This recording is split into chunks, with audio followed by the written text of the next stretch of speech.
mga katoklas, magandang gabi sa inyo. At yun, ngayong gabi, tutunghayan natin at papasukin natin at tutuklasin natin ang isang nakakatakot na may mga kwento-kwentong kababalaghan na daanan ng mga engkantong gubat o elementong hindi nakikita. So, samahan nyo si Katoklas para tuklasin natin kung ano bang misteryong bumabalot sa lugar na ito.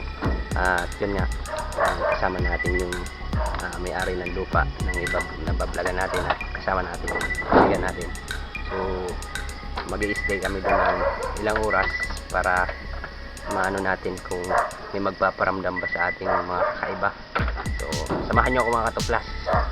At wala tayong gamit na pandetect or pangano ng mga entity. So ano lang tayo, mano-mano lang ang gagawin natin base lang sa naririnig natin. Yun ang ano natin. Yan mga Katoklas, let's go. So, magsisit kami at may baon kaming habang mag-i-standby tayo mga idol. So magsisit muna tayo ng mga gamit at mag-i-standby camera tayo. Yan. Dito yung ating camping chair na pangmalupitan. Siyempre nawala yung mga ano natin dito.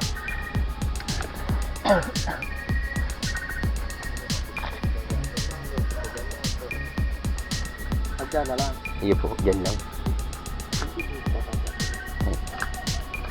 Yan mga idol, susit natin yung camera natin.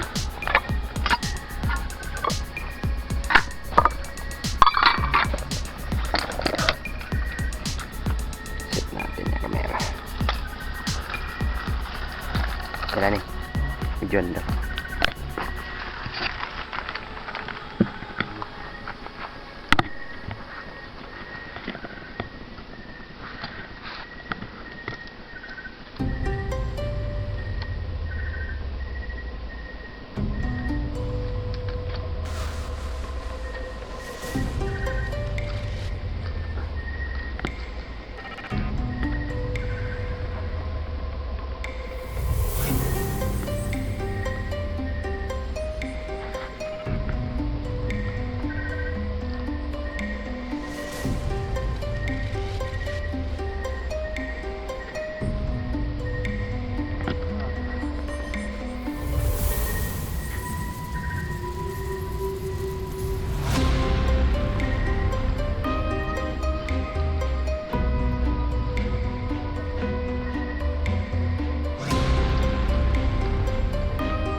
Mga idol, at magsisit tayo ng ano natin. So nagatong na si dito, Tatabadong. Yan.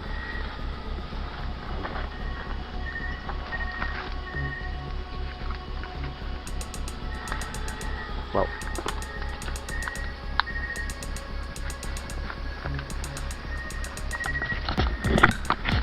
Katoklas, at interview natin si Tatabadong. So bali siya yung may-ari ng lupa na ito at dito sila dati nakatira. Yung mga naranasan niya dito talaga sobrang legit, sobrang kakaiba. Yung mga paramdam na may mga huni, may mga parang umiiyak.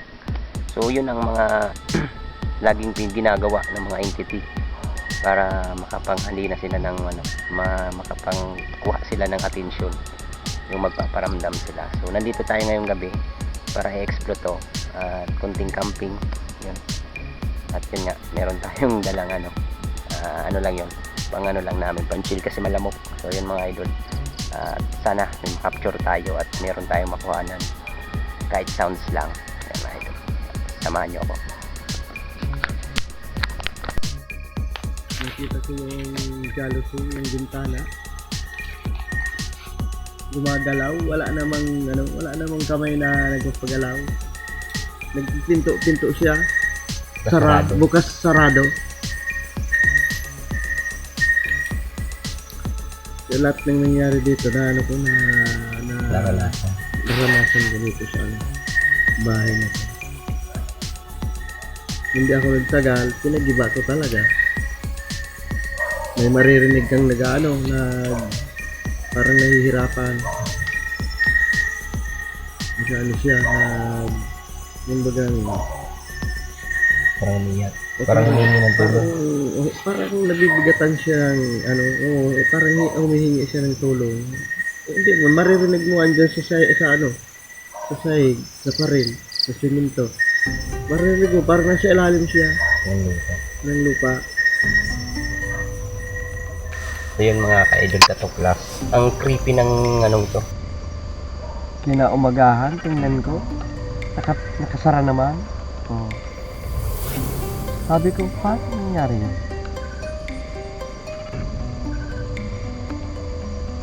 Pinintuhan ko nga si Manong Lucky. Hindi siya makapaniwala. Ito ko nga ang kanya ko. Kung nandito ka, nakita mo, naniniwala ka. Ako, nakita ko. Kaya takot na takot ako. Halos mamatay ako sa takot. Totoo. Bumuka ako ng pinto. Sabi ko, bukas sara ang sakata, yung buwan ay malakas ang niya, sinag. Sabi ko, bakit tumatake at bumubuka, wala namang kamay. Sinara ko na naman yung pinto. Sinaran ko. Hindi na ako lumabas. Ando na lang ako sa katre, nahiga. Pero hindi ako nakatulog hanggang umaga. Ikaw, mag-iisa ka, andito ka, walang mga katabi. Tas dati may pamangharong dyan. Rarayok ka dyan. Aray, yung dinaanan natin sa yung sa Mimangga, sa Manoyini. Si Manay niyo, uto, yun na itong hinarangan na ito. Hindi maapangarang hindi. Taidan pasinda duman na Manoyini. Harong duman.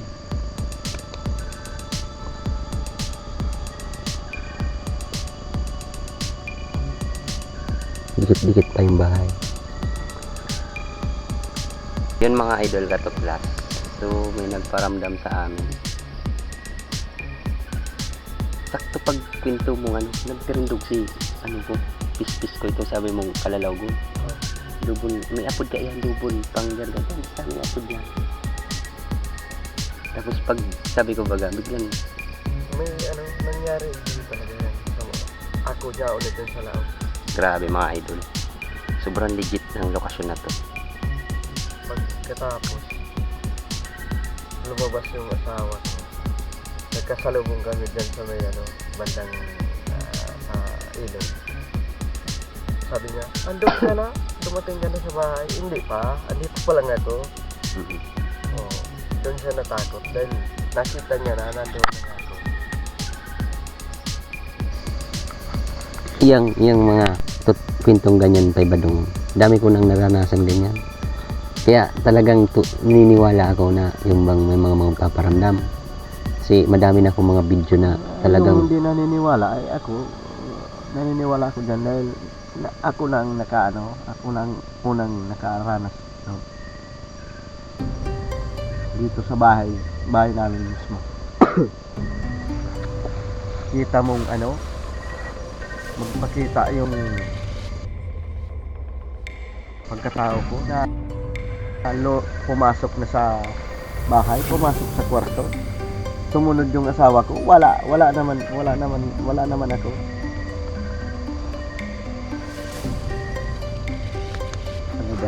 Hindi siya makapaniwala, sabi niya. Hindi, nakita kanina, andun ka na. Sumunod niya ako sa kwarto. Kaya pagdating ko sa kwarto, wala ka. Dalagan siya paluwas. tumakbo palabas. Na. Pagkatapos, nagkasalubong kami doon sa may sapa. O ano nga ako? Ano ka? Nangingal ka? Hiling ko nga na ikaw. Tumiduman. Nga ako. Grabe man nga ako. Yan. Samantalang kararating ko lang. May hila pa nga. May ano pa ako. Nakasakay pa sa kalabaw.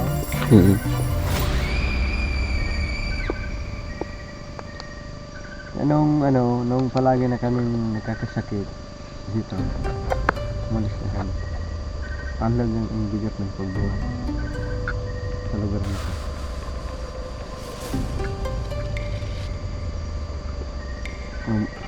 Yung mga kapatid ko na ayaw ng gibay mo dahil mahirap na daw gibay. Baka maano sindang mapagbuntungan. Sabi ko hindi.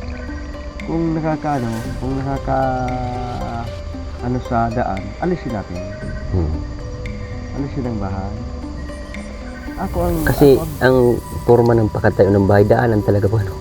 Sa daanan talaga. Ako ang gumiba ng Bahay. bahay.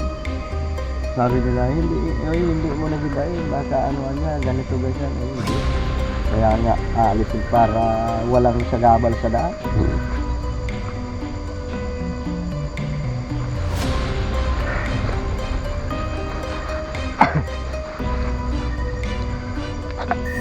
Grabe na. Hindi nyo na pastor dun pagkaabot ng bigal to.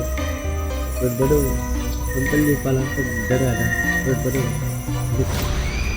Ano po? Kakaiba ang lugar mo dito, sabi niya. Bakit pastor? Nakita ko na niya. Ano niya to? Yung tinatawag na territorial spirit. Oo. Territorial pa ito. Siya mismo ang nagsabi, Pastor John Abildera. Pag ano pa lang, pag dating na dito, naramdaman niya na, nakita niya na. Pero hindi ko naman siya kinukwentuhan ng mga nangyayari dito sa Yung dito sa lokasyon. Basta nang makarating siya dito, yun ang sinabi niya. Wala bang nagparamdam dito sa iyo, Badong, sabi sa akin. Sabi ko, marami. Ito. Saro man lang mga tulo. Nagwadara naman ka sa bago, nagpuli. Kino malamang niya. Ito kung sabi yung butana, forest dito, magsabi. Tagay po, mga elementong gubat. Pasensya na po kayo.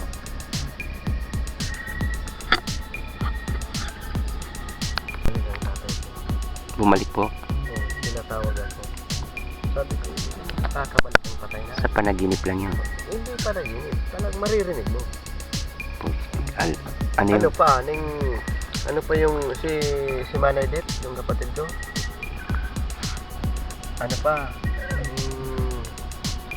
Narinig niya mismo, tumatawag sa akin ang tatay ko.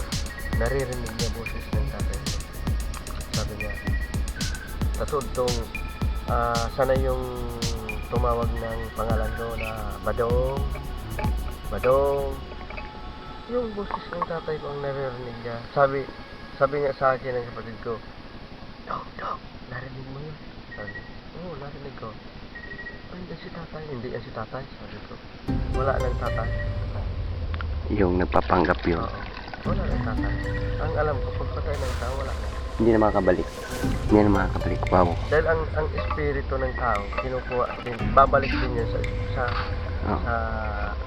kung sino naglalang. diba? Dahil ang hiningata, galing sa Diyos. Grabe, ang tayuan ng balahibo ko mga idol. Grabe. Wala kaming equipment, wala akong equipment na ginagamit mga idol. Ano lang to, mano-mano.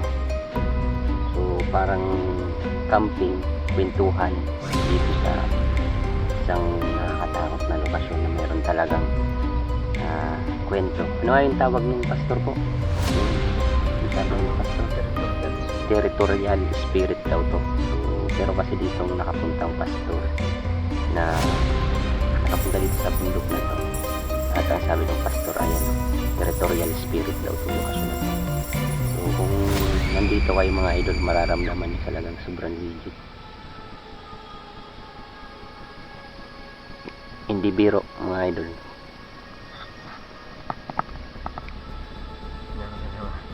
Yan. Igirabo na naman. Babalik-balik lang. Kala mo tumalik ko na nagtararo sa jacket.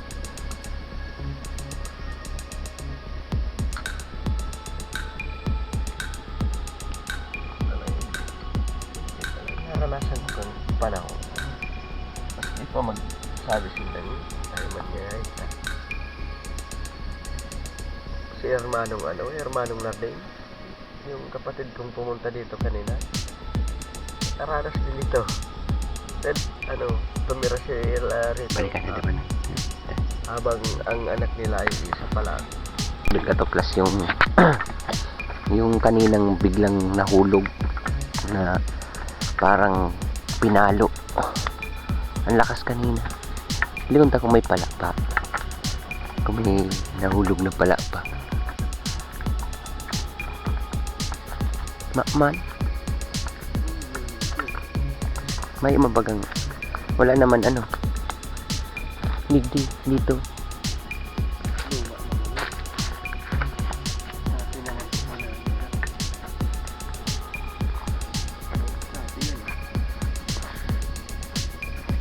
May, wala naman.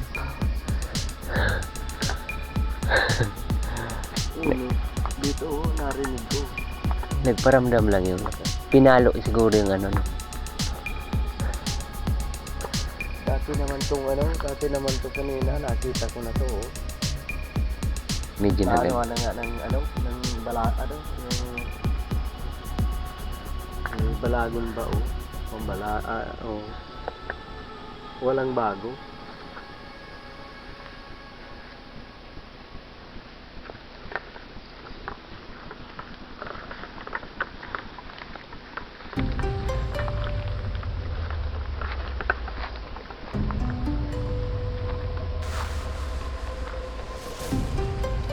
Pero ang pagkarinig ko kanina pa dito. Yan o. Diyan lang yan, mayo. Makakapagtaka na. Aquarium kung dyan o hindi. Basta kung pagmati ko, nasa likod ko lang. Nakakapagkat. Nasa likodan. Lang parang makakapagkat sa dahong sarapan. Oo. Narog talaga yan. Nirapado. Parang pinalo. Ini. Maka ini. Yuk.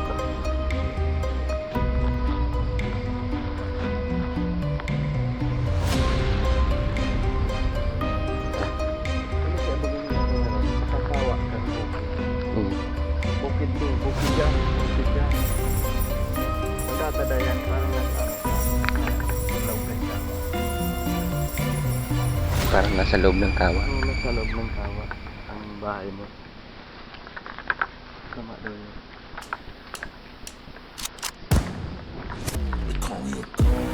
Kung dito naman, wala naman Oh. Oh. Kailangan ganyan. Wala itong sumba. Sumahan na to, sumba. Kasi nga, mga idol, kakawin lang natin. Galing kami dun sa nag-vlog namin kanina yung araw. Yung in-upload pa lang natin kanina. So, nag-vlog kami ngayong gabi. So, ang pinagtatanga ko lang mga idol kasi malaki naman yung gig ng memory card natin. Maayos naman yung camera natin pagpunta natin doon. Pero ni isa may na-record tayo, pero yung mga nagparamdam, yung mga kagaya nung parang yung may nahihirapan, parang yung nahihirapan umiyak, ganun, hindi na i-record ng camera. So balang na record lang yung nagkwento si Tatay Badong, yun lang. Pero yung iba, kagaya nung parang may nahulog, parang pinalo yung dahon ng anahaw, hindi na record. Kaya grabe, sayang yung effort natin, sayang kasi hindi natin na-capture, hindi natin nakasama sa vlog. Pero naka-open yung camera ko kanina, alam ko naka-open, pero nagtataka ako kung bakit hindi na-record mga idol. Kaya pag uwi ko dito sa bahay, automatic sinalang ko kaagad yung USB, yung cord natin dito sa ating camera para mai-transfer sana sa laptop para ma-edit natin at mapanood natin. Pero hinahanap ko sila, iniisa-isa ko yung lahat ng vlog. Wala tayong walang record. Kaya nanghihinayang ako ng malaki mga idol. Siguro sinadya lang ng mga nakatira doon na entity na hindi natin makuhanan, o baka sadyang kinontrol nila na wag natin talagang